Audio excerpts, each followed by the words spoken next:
"A woman of your size belongs in a carriage, not a racing saddle," Sir Gideon announced. Laughter swept through the owner's enclosure.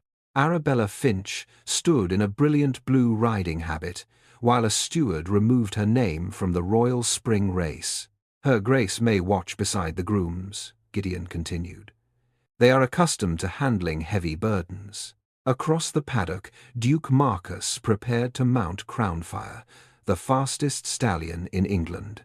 Arabella noticed foam along the horse's mouth and a violent tremor beneath its saddle. "Do not ride him," she warned. Marcus placed one boot in the stirrup. The veterinarian declared him fit. Arabella crossed the track, pulled the saddle free, and exposed a metal needle hidden beneath the padding. Crownfire reared. The crowd stopped laughing. Someone had prepared the Duke's horse to kill him before the final jump. An hour earlier, Blackmore Downs had glittered beneath a clear spring sky. Silk banners snapped above the grandstand. Noble families filled the private balconies while bookmakers shouted odds from the public lawn. The Royal Spring Race was more than a sporting event. Estates were won through breeding contracts, political alliances were formed over champagne, and reputations rose or collapsed in the time it took a horse to cross the finishing line. Arabella had arrived with Halcyon, a silver-grey mare bred and trained at Locksley. She entered through the gate reserved for registered owners. The steward blocked her. Grooms and trainers used the lower entrance. "I am Halcyon's owner and trainer." He examined the card bearing her title, Dowager Duchess of Locksley. "Yes." His gaze moved from her face to the fitted blue riding habit she wore. The coat had been tailored to her full figure rather than designed to conceal it. Silver embroidery followed the cuffs, and the skirt was divided for riding. The steward lowered his voice. "Sir Gideon has revised the enclosure list. Since yesterday, he believes your participation may distract from the dignity of the event." Arabella looked through the gate. Several titled men were already drinking beside their horses. One had placed his boots upon a steward's chair, while another loudly discussed how much weight his jockey had been ordered to lose. "And my dignity concerns him? Your appearance has attracted commentary. Then perhaps remove the people making the comments." The steward looked alarmed. "I only enforce the list." "Then enforce it accurately." She stepped forwards. Sir Gideon Harrow approached before the steward could decide whether to stop a duchess physically. As chairman of the Royal Racing Council, Gideon controlled licenses, race entries, and access to nearly every major course in the country. He wore a green coat with a gold racing pin and the relaxed smile of a man who had rarely been contradicted without consequence. "Lady Locksley," he said, "surely there has been a misunderstanding. You removed my name. The owner's enclosure is crowded. There are 12 empty seats. Those are reserved for gentlemen directly involved in racing." Arabella looked towards Halcyon. "I bred her, trained her, and entered her. You employ stable hands. So do the gentlemen." A few nearby owners began listening. Gideon smiled more broadly. "The distinction is that they understand the physical demands of the sport. And I do not?" His eyes moved deliberately over her body. "A woman of your size belongs in a carriage, not a racing saddle." The insult was offered loudly enough to entertain the enclosure. Laughter followed. Arabella did not look away. "Halcyon has completed every training course at Locksley beneath me. Private exercise is not competition." "Then allow me to compete." Gideon took her entry card from the steward. "The council has withdrawn Halcyon from the race on safety grounds." "Whose safety?" "The horses." A nobleman behind him laughed. Arabella extended her hand. "Return the card." Gideon tore it once through the center. "Her Grace may watch beside the grooms. They are accustomed to handling heavy burdens." The laughter became louder. Across the paddock, Marcus Thorne, Duke of Blackmore, turned towards the disturbance. He owned the racecourse, and Crownfire, the stallion expected to win by several lengths. For a moment, Arabella believed he might intervene. Marcus met her gazer. Then, An official spoke to him, and he turned back towards the weighing platform. He had heard. He had chosen the race over the humiliation occurring on his land. Arabella collected the torn pieces of her entry card. Nora Briggs, a young stable worker, waited beside Halcyon with anger in her eyes. They should not speak to you that way. They speak that way because people usually leave. Arabella mounted Halcyon in one smooth movement. The mare stood steady beneath her. Several men who had laughed fell silent. Arabella guided Halcyon towards the lower paddock. She did not need their enclosure to know what was happening among the horses. The groom's area provided a clearer view of the stables than the noble balcony ever could. Arabella watched handlers lead each horse towards the starting paddock. 2 stallions appeared unsettled. One threw its head repeatedly. Another sweated heavily despite the mild temperature. "Were they like that this morning?" Arabella asked Nora. "No, Your Grace." "Did they eat?" "Not much." "Who checked their feed?" "The council inspectors." Arabella dismounted and examined a sack beside the stall door. A small opening had been sewn closed with silver thread. Locksley used brown linen. "What was added?" she asked. Nora glanced towards the officials. "I did not see, but one of Sir Gideon's men changed 3 water buckets before dawn. Did you report it?" "To Mr. Collier." "And?" "He said I was a stable girl, not a veterinary surgeon." Arabella looked towards the main paddock. Dr. Felix Arden was examining Crownfire while Marcus held the reins. The stallion's neck was wet with sweat. White foam marked the corner of its mouth. Its eyes were too wide, and a tremor travelled along its shoulder. Arabella crossed the paddock. Gideon saw her coming. "You are no longer authorized to approach competing horses. Then arrest me after the Duke survives." Marcus turned. "What is wrong?" "Crownfire has been given a stimulant." Felix stiffened. "I have examined him. His pulse is elevated because of excitement." Arabella touched the stallion's neck. Crownfire flinched violently. "His muscles are spasming." "He is a spirited animal," Felix said. "He is distressed." Marcus kept his voice controlled. "Crownfire has reacted before large races in the past.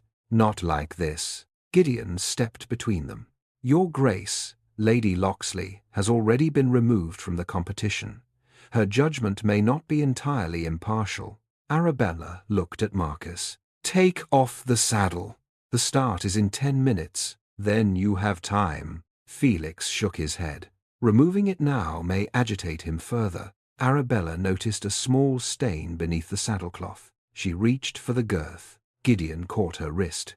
"You will not interfere with the Duke's horse." She pulled free. Marcus spoke sharply. "Arabella." She looked at him. "Your reputation is not in danger, Your Grace. Your life is." The words stopped him, not because he believed her fully. Because she had said them without fear, he released the reins. "Remove it." Gideon's smile disappeared. Arabella loosened the girth and pulled the saddle away. Crownfire reared so violently that 2 grooms nearly lost control. Beneath the padding, a narrow steel needle projected through the leather. Its point was stained with a clear, oily substance. Marcus stared at it. Each time he leaned forwards over a jump, his weight would have driven the needle deeper into Crownfire's back. The stallion would have bolted in pain. At racing speed, Marcus would have had seconds to survive. "Who prepared this saddle?" he asked. Gideon answered quickly. "The stable staff." Nora stepped back. Arabella lifted the saddle. "This stitching is new." Felix examined the needle without touching it. "There may be a medicinal compound on the point." "There is," Arabella said. "Crownfire is already showing the effects." Gideon raised his voice so the surrounding owners could hear. "Or the Duchess placed it there after approaching the horse without authority." Arabella turned slowly. "You watched me remove the saddle, but not what you carried beneath your coat." He signaled to a racing officer. "Search her cloak." Marcus frowned. "Gideon. If Lady Locksley is innocent, the search will clear her." An officer retrieved Arabella's cloak from the rail. Inside one pocket, he found a small glass bottle. The seal bore the mark of the Royal Veterinary Room. Gideon held it up. The same oily liquid clung to the glass. Whispers moved across the paddock. Arabella recognized the arrangement at once. The humiliation had not been enough. Someone had prepared an accusation to follow it. "I have never seen that bottle," she said. Gideon looked towards Halcyon. "You were excluded from the race. Crownfire was the strongest remaining horse. Removing him would have allowed your mare to be entered again. My horse was already disqualified, temporarily." Marcus took the bottle from Gideon and examined the seal. "Where was Lady Locksley's cloak kept?" A steward answered. "In the owner's reception room." Gideon gave a slight shrug. "A room she entered before being removed." Arabella looked at Marcus. He was no longer preparing to ride, but he was still thinking like the owner of a public event, surrounded by reporters and guests. She could see the calculation in his face. A poisoned horse, a planted bottle, a duchess already publicly angered by her exclusion. Gideon had designed the scene so that every answer damaged her. Marcus spoke carefully. "The race will be delayed while this is examined." "Delayed?" Arabella asked. "Until we understand what happened." "You already understand that someone tried to kill you, and I must establish who." "By placing me under the authority of the man who accused me." His expression tightened. "I am asking you to cooperate. You are asking me to protect your racecourse from scandal, while your council controls the evidence." Gideon addressed two officers. "Escort Lady Locksley to the committee room. Seal the Locksley stable and remove Halcyon from the grounds." Nora stepped in front of the mare. "You cannot take her." Gideon looked at the girl as though she were dirt beneath his boot. "Stable hands do not speak during council proceedings." Arabella moved beside Nora. "She speaks when she has information." Gideon smiled. "And what information could a stable girl possess?" Nora's lips parted. Then she saw her father watching from beside the council barn. His expression was terrified. She lowered her eyes. Gideon turned to Marcus. "You see? Nothing." Arabella took the bottle from Marcus and examined the wax. A small crown had been pressed beside the veterinary mark. "This seal belongs to the locked medicine room," she said. "Only council physicians and senior officials have keys." Gideon's smile faded for the first time. "And yet it was found in your cloak, which means someone with access placed it there." Felix looked away. Arabella noticed. So did Marcus. Before either could question him, the starting bell rang. Marcus turned towards the course. "I ordered the race delayed." A second bell followed. Then the announcer's voice carried across Blackmore Downs. "The Royal Spring Race will begin in 5 minutes." Gideon looked almost surprised. Almost. Handlers began leading the remaining horses towards the starting line. Among them was Crownfire. A different saddle had already been placed upon his back. Marcus stared. "Who authorized that?" No one answered. Arabella watched the stallion move. Its left rein hung slightly lower than the right. The leather had been replaced. She crossed towards Crownfire, but council guards blocked her path. Gideon raised the bottle. "Lady Locksley is detained pending investigation." Marcus stepped between the guards and Arabella.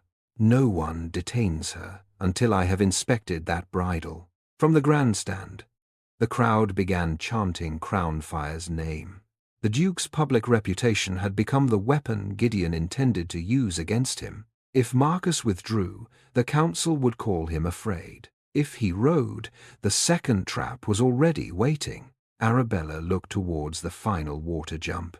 2 workmen were leaving the wooden bridge beneath it. One carried a saw. Nora reached Arabella and whispered urgently. "They changed Crownfire's reins 10 minutes ago."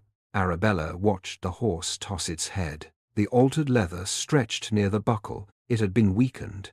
"Where is Halcyon?" she asked. "Behind the lower stable." "Bring her." Gideon heard. "You are forbidden to ride on this course." Arabella removed her blue coat and handed it to Nora. Beneath it, she still wore her fitted riding waistcoat. You decided what my body could do before asking what I had trained it to do. The first horses moved into position. Marcus looked from the damaged bridle to the waiting crowd. Then Crownfire tore free from his handler and surged towards the starting line with the stirrups empty. A stable boy ran after him. The starting gate lifted. The other horses charged forwards. Crownfire followed them onto the track. If he reached the final jump in his present state, he would break his own neck even without Marcus on his back. Arabella heard Halcyon's hooves behind her. Nora brought the mare without a saddle. Arabella seized the reins and mounted. Gideon shouted for the guards to stop her. They were too late. The woman they had mocked as too heavy to ride drove Halcyon onto the course after Crownfire. Ahead, the stallion's weakened reins snapped loose, and beneath the final water jump, the freshly cut wooden supports began to bend. Halcyon entered the track 3 lengths behind Crownfire. The crowd rose in confusion as Arabella drove the mare past the starting enclosure without a saddle. "Clear the course," an official shouted. Arabella ignored him. Crownfire was no longer racing the other horses. The stimulant and the hidden wounds beneath his saddle had driven him beyond training, fear, and pain. His broken reins struck wildly against his neck as he accelerated towards the far bend. Arabella lowered herself over Halcyon's mane. Steady. The mare knew Crownfire. Both horses had spent their early training seasons at Locksley before Marcus purchased the stallion. Arabella whistled twice. Crownfire's ears moved, but he did not slow. The first jump approached. He cleared it badly, striking the upper rail with one hind leg. Halcyon followed cleanly. Marcus ran towards the official's tower. Lower the final barrier. The course manager shook his head. The mechanism has already been released. Then send riders onto the track. At this speed, they would cause a collision. Marcus seized the signal flag himself. Sir Gideon caught his arm. "You cannot stop the Royal Spring Race before thousands of witnesses. My horse is loose, and Lady Locksley has entered the course without permission. The council will manage it." Marcus turned on him. "The council has managed enough." He tore the flag free and ordered the nearest stewards to clear the final section. Gideon stepped away from him. His calm expression had disappeared. Arabella drew level with Crownfire at the second bend. The stallion's eyes were wide with terror. Blood marked the skin beneath the saddle. She whistled again. "Crownfire, easy." He turned his head towards Halcyon. For one moment, his stride shortened. Then the damaged bridle shifted. The weakened leather snapped completely. The bit pulled sideways, causing Crownfire to stumble. Arabella moved Halcyon closer until their shoulders nearly touched. She reached for the loose cheek strap. Crownfire threw his head, almost striking her from the mare. The crowd screamed. Arabella caught the strap on the second attempt. She could not control him through force. The stallion was stronger than both her arms and already beyond ordinary commands. She released the strap. Instead, she whistled the long, descending note used during his first training at Locksley. Halcyon slowed. Crownfire matched her pace by instinct. Ahead, the final water jump came into view. The wooden bridge beneath the obstacle bent visibly at its center. A support broke and fell into the water. Arabella turned Halcyon towards the outer rail. Crownfire remained fixed upon the jump. She moved the mare across his path. "Come with her." The stallion struck Halcyon's flank with his shoulder. Arabella nearly fell, but the mare held her line. At the last possible moment, Crownfire followed Halcyon away from the obstacle. They passed beside the jump as its entire center collapsed. Broken timber crashed into the water. The other racehorses had already been stopped at the upper bend. Every spectator at Blackmoor Downs had seen the bridge fail. There could no longer be any claim that Arabella had imagined the danger. She guided both horses into the open grass beyond the finish line. Crownfire slowed gradually, then dropped to his knees. Arabella dismounted and removed the poisoned saddlecloth. "Water," she ordered. "Not from the council buckets." Nora ran towards her, carrying a clean pail from the Locksley wagon. Dr. Felix followed. Arabella blocked him from touching the stallion. "You declared him fit." Felix looked towards Gideon. "I was instructed to." "By whom?" His silence answered before his voice did. "Sir Gideon." Marcus crossed the track as the grandstand emptied into the paddock. Reporters, owners, and officials followed him. Gideon tried to take command. "The course is to be closed. All witnesses will remain until the council completes its investigation." Arabella stood beside Crownfire. "No." She lifted the broken rein. "The investigation begins here." Gideon looked at the crowd surrounding them. "You have no authority to conduct one. I have evidence you failed to destroy." She laid each item upon a cloth Nora spread across the grass. The steel needle from the first saddle, the medicine bottle planted in her cloak, the weakened rein, a piece of timber from the collapsed jump, the feed sack sewn with silver thread. Marcus looked towards the officials. "Bring the betting ledgers." Gideon answered too quickly. "They are confidential council records. They concern a wager upon my death." "No such wager exists." Lady Viola Thorne emerged from the owner's enclosure, holding a leather book. "It does." Gideon's face changed. Viola carried the private betting register used by senior members of the council. "I found this in the chairman's office," she said. She opened it before the reporters. Several large wagers had been placed upon the condition that Crownfire would not complete the race. A second group specified that Marcus himself would not cross the finishing line. All had been entered before the public learned Crownfire was unwell. Marcus read the names of the accounts. "They are numbered." Arabella examined the book, but they all use the same agent. The agent was employed by Harrow Investment House, Gideon's family company. He stepped towards Viola. "You had no right to enter my office." She did not retreat. "I gave you Marcus's stable schedule because you told me it was required for security. I will not protect my pride by helping you conceal what you did with it." Gideon turned to the guards. "Detain Lady Viola and the Duchess." No one moved. Marcus faced the officers. "Any man who obeys that order will answer directly to me." Gideon gave a humorless laugh. "So now the Duke protects her because she saved his horse." Arabella looked at Marcus before he could answer. He understood. This was not the moment for him to declare her innocent, as though his approval created the truth. He turned towards the crowd instead. "I signed the order giving the Racing Council unrestricted access to every stable. I did not read the added provisions. I remained silent when the Duchess of Locksley was excluded and humiliated because I valued the appearance of a successful race above the fairness of its management." No one spoke. "That failure belongs to me," Marcus continued, "but the evidence belongs to her." He stepped aside. Arabella moved to the center of the paddock. "You decided what my body could do before asking what I had trained it to do," she said. Her gaze moved across the noble balconies, the council officers and the reporters who had recorded every insult. "You called the grooms too ignorant to report danger. You called a stable girl unqualified to describe what she saw. You called a veterinarian disloyal when he questioned repeated injuries. You called me too heavy to ride because mockery was easier than answering my evidence." She held up the rein. "This leather was weakened with acid." Dr. Felix finally stepped forwards. "I can confirm it." Gideon stared at him. Felix's voice shook, but he continued. "The substance on the needle is a powerful stimulant. It causes panic, muscular spasms, and irregular heartbeat. 4 horses displayed similar symptoms last season." "And your reports?" Arabella asked. "Sir Gideon ordered me to record exhaustion." "Why?"